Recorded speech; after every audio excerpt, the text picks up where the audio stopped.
Ráðstefnustjóri og ágætu gestir.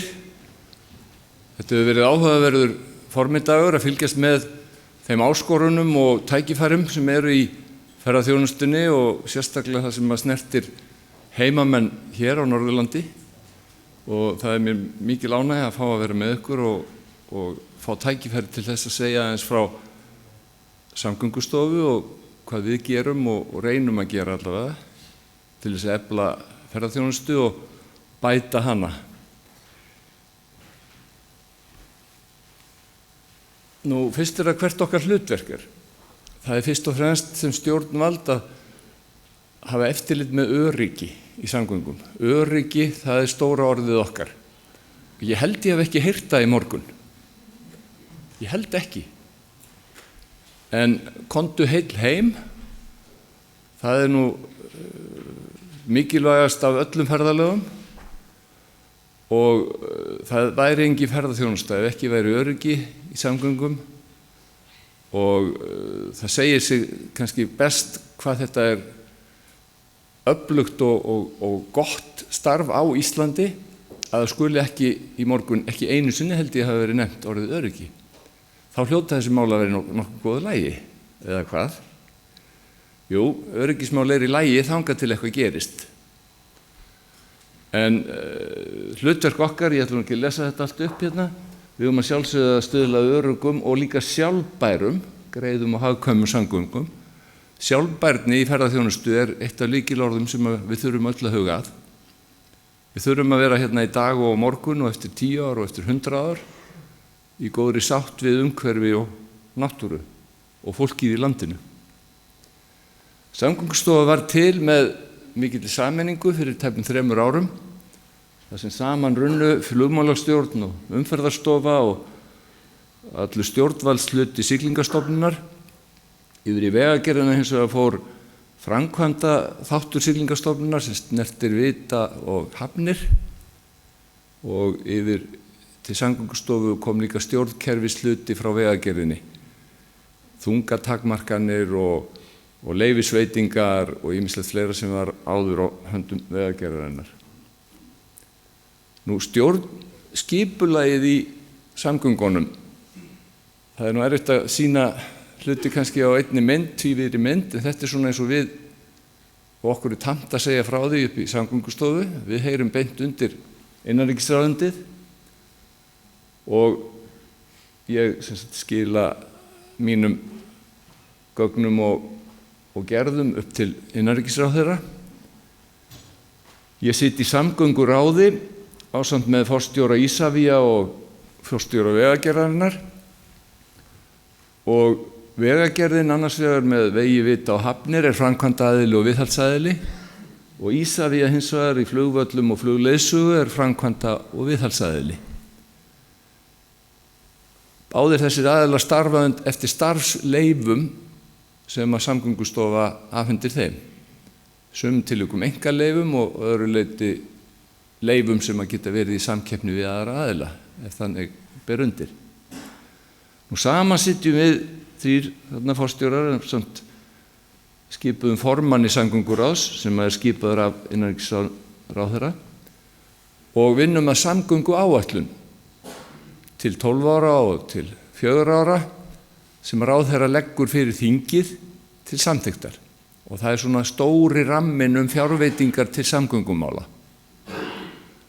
Og af því að þingmaður nú hér, formaður umhverfis- og samgöngunefndar sem hefur átt mjög gott samstarf við Samgöngustofu, af því hann hér og veit það manna best, að þá byggir þetta náttúrulega á því að þeir fjármunir sem að lagt til í langtímaáætlun og skammtímaáætlun þeir skili sér. En vissulega þarf forgangsgreiningu fjárveitingavaldsins og oftar en ekki hefur á undanförnum árum verið skorið niður úr þeim langtímaáætlunum sem gerðar hafa verið. Núna það bil 1% af vergri þjóðarframleiðslu til samgöngumála á Íslandi. 1%. Og ég hef stundum verið að tala það undanförnu því það hefur verið rætt hlutfallsprósentu til dæmis í heilbrigðiskerfið, að það margt hægt að bæta í heilbrigðiskerfinu þó það sé ekki endilega dýrara.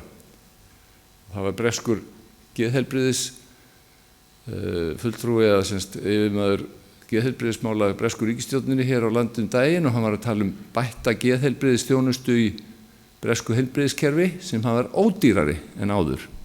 Þannig að það hægt að bæta þjónustu, hún þarf ekki alltaf að kosta meira. En í samgöngukerfi þá voðalega erfitt að gera þetta nema með auknum tilkostnaði. Og nágrannaþjóðir og svona helstu viðmiðunarþjóðir okkar í Evrópu að veita 1,5% af vergri þjóðarframleiðslu. Og þessi hlutfallstala 1% hún hefur aldrei verið lægri síðan 1950 eða 55 held ég. Hreinn var að segja mér þetta vegamálastjóri í gær. Þannig að við þurfum að spýta í, við þurfum að gera betur. Nú í stjórnkerfinu þá eru fagráð sem að sinna umferðarmálum, siglingamálum og flugmálum sem eru til ráðgjafar og síðan rannsóknarnefnd samgönguslysa sem að starfa algjörlega sjálfstætt og þarf að geta rannsakað alla aðila í samgöngumálum. Nú við erum með skipurit eins og allar góða stofnanir og fyrirtæki og þetta skipurit sem að ég hef aðlagað því sem ég þekki best úr rekstri. Ég hef breytt skipuritum hjá Marel, Tali, Reykjavíkurborg, Skýr og við erum með mannauðsmál, gæðamál og samskiptamál þvert á stofnunina sem heyra beint undir forstjóra. Við erum með þversvið, rekstrasvið og samhæfingarsvið. Þetta dökkbláa gæti verið í hvaða stofnun eða fyrirtæki sem óháð starfseminni. En síðan erum við með 2 lóðrétt svið, það annars vegar farsvið sem að til bráðabirgða ég hef tekið yfir og stýri líka. Það sem farartækið, skráning farartækisins og stjórn þess og svo hins vegar mannvirkin og leiðsagan. Það eru flugvellinni, vegirnir og hafnir aðstæðan og það flugleiðsagan og vegaleiðsaga og siglingaleiðsaga landið. Nú, við sameinuðumst undir eitt þak í september fyrir 1,5 ári síðan og það var svona mjög tákgræn sameining þessara stofnana sem fram að þeim degi rúmt ár eftir sameininguna höfðu verið á 3 mismunandi stöðum. Og við höfum lagt mikla áherslu á að þetta sé árþreifanleg sameining og það séu nýjar áherslur þjónustu þróun. Við höfum ekkert að gera ef ekki atvinnulíf. Ef ekki ferðaþjónusta, ef ekki eru samgöngur, þá engin starfsmaður í samgöngustofu. Þannig að við vinnum til þess að þjóna atvinnulífinu, halda uppi þeim leyfisveitingum til þess að tryggja öryggi sem tryggir neytendavernd og þar af leiðandi það atvinnulífið sem stýrir í raun því grunnstarfi sem samgöngustofa á að stýra. Nú við höfum lagt mikla áherslu á að breyta svona til svolítið hjá okkur. Við erum með gildi jákvæðni, fagmennsku, traust og virðingu. Við höfum unnið að auknu samstarfi við atvinnulífið, samtök ferðaþjónustunnar, við fagráðin í flugi, siglingum og umferð.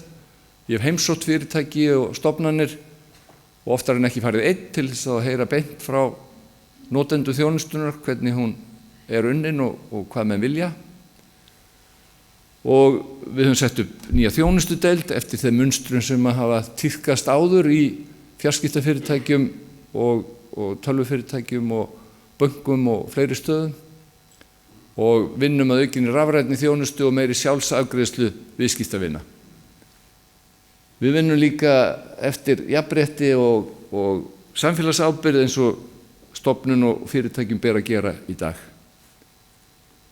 Nú hvað erum við svo að gera? Við erum að reyna að vinna því að tryggja öryggi í samgöngum. Við erum að skrá öll farartækin og það skiptir máli að farartækin séu skráð, ökutæki, flugvélar og skip, því að skráningunni fylgir eftirlit.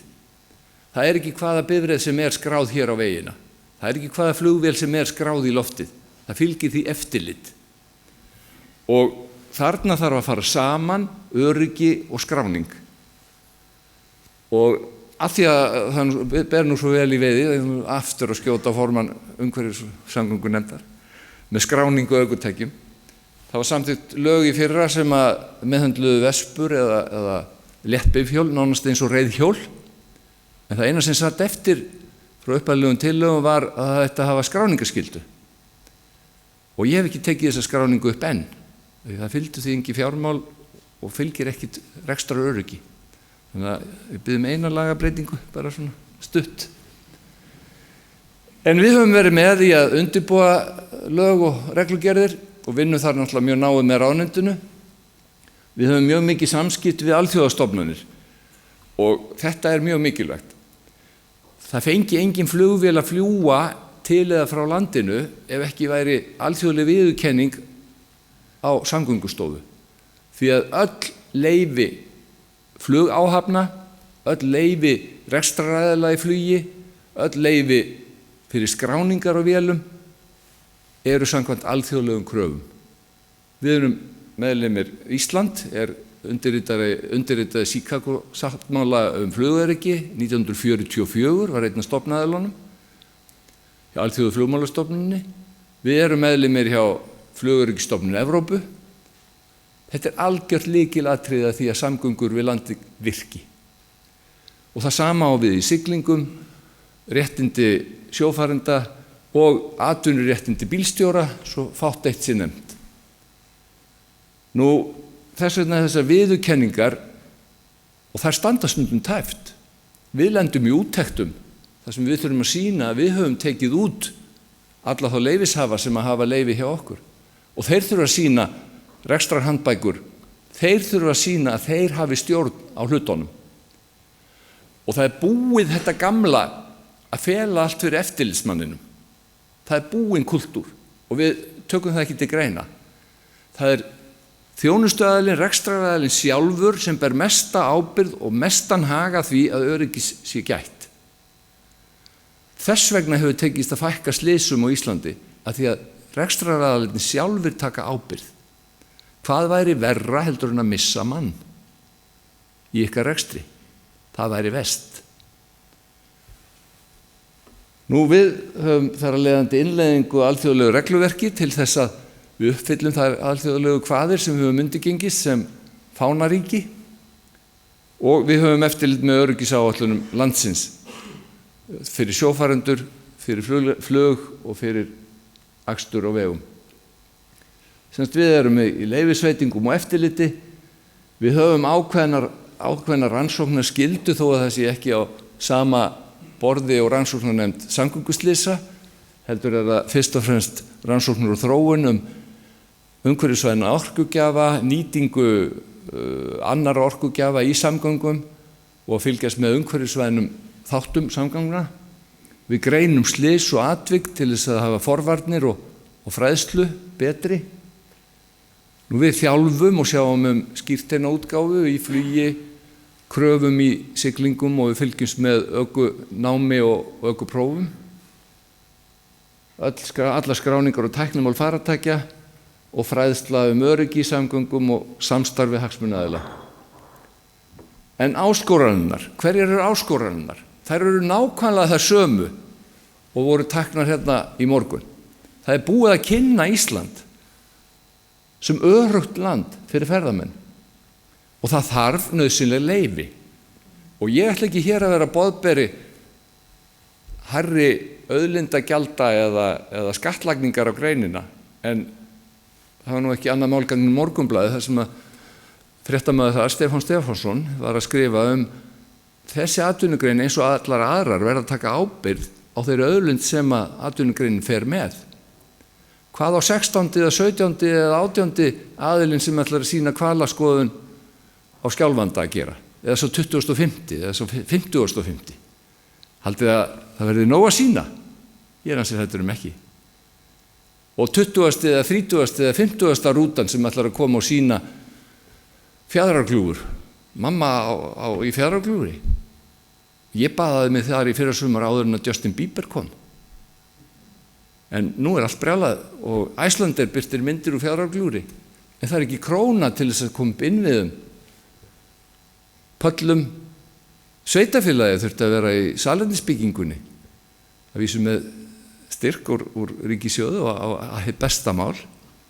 En innviðirnir, þetta eru takmörkuð auðlind og við þurfum að nálgast þetta samtal betur, hvernig öryggi er tryggt, en ekki síður að það sé menntun og hæft starfsfólk sem er á bakvið og það sé fagmennska. Og mér finnst mjög gott hvað margir hérna í morgun töluðu þetta, að stýra málum af fagmennsku. Því að með ábyrgri, þetta fer nefnilega allt saman. Það sama fólkið sem að keyrir utan vega, sem spillir náttúrunni, sem fer sér að voða, sem líka á óskráðum bílum eða borgar ekki virðisaukaskatt eða sér ekki raunverulega til þess að samfélagið njóti arðsins af sinni þjónustu. Það eru skussarnir sem eru þarna í öllum 5, 6, 8 hlutverkunum.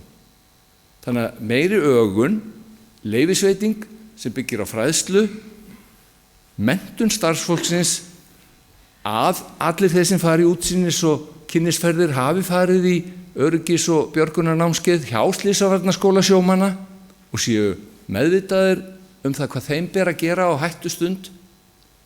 Það skapar öryggið. Og blessunarlega hefur tekist að byggja upp alveg nýja grein eins og hvalaskoðun og útsýnisferðir með sára fáum óhöppum og atvikum af því að leyfisveitingarnar hafa verið þróaðar á milli Samgöngustofu og forvera Samgöngustofu og samtaka ferðaþjónustunnar. Af því samtök ferðaþjónustunnar taka ábyrga afstöðu í þessu og ég ánægður með það. En það alltaf svarti sauður kannski og þeir eru ekki einu sinni félagsmenn. Þannig að agi og öryggi það fer saman með góðum rekstri og það sparar til lengdar og það skapar fleiri ánægða ferðamenn og þeir koma aftur og aftur. Og það var líka minnst á það Cinque Terre á Ítalíu sem að taka upp gjaldtöku. Ég hef labbað þarna og sjálfsögðu ber að taka til ákveðina svæða eitthvað sem að kemur þeim stað vel. Því að það hangir nú saman þar að hlíðarnar hangi ekki uppi nema að því að það vínrækt í hlíðunum sem sinnt af mannanna höndum. Þannig að það ekki eins og náttúran geti alltaf séð þetta sjálf, það þarf líka að huga að henni, það þarf að huga landgræðslu og takmörkun á umferð hana. En ég tel að þetta fari saman og aftur viðhald alþjóðlegra viðurkenninga, alveg eins og það eru alþjóðlega viðurkenningar sem við þurfum að sinna í öryggi í samgöngum. Þá var nefnt hérna líka skemmtiferðaskip og útsýnisferðir í Norðurhöfum. Að sjálfsögðu eiga menn að fara þá í þau samtök sem hafa unnið að bættri umgengni og reglum þessi mál. Og Cruise Iceland er gott dæmi það, þar sem við erum að vinna þetta í samvinnu við Umhverfisstofnun, við okkur og fleiri, þar sem öryggi ferðamanna tryggt og aðgengi og sjálfbærni við landið. Nú, starfsfólki okkur sinnir ýmsum störfum, eftirliti í flugi, við höfum eftirlit með erlendu skipakomum, sjáum til þess að þau mengi ekki og þau séu samkvæmt alþjóðlegum reglum. Íslensk skip sem að koma í erlenda höfn þurfa að búa við það sama, íslensk flugfélög þurfa að búa við það sama. Þau hefðu ekki flugrekstrarleyfi hér nema því að Icelandair og Atlantavélarnar og fleiri eru að standast skoðanir vel þegar þau koma á erlenda flugvelli. Og við reynum að vinna þetta á hefðbundin hátt, þjónustu fyrirtækja með þjónustu deild og sem mestri rafrænni sjálfsafgreiðslu. Og við erum þarna 140 manns og þetta tekið á jólabóðun okkar. Þannig að fleira hef ég ekki að segja og ég þakka kærlega fyrir.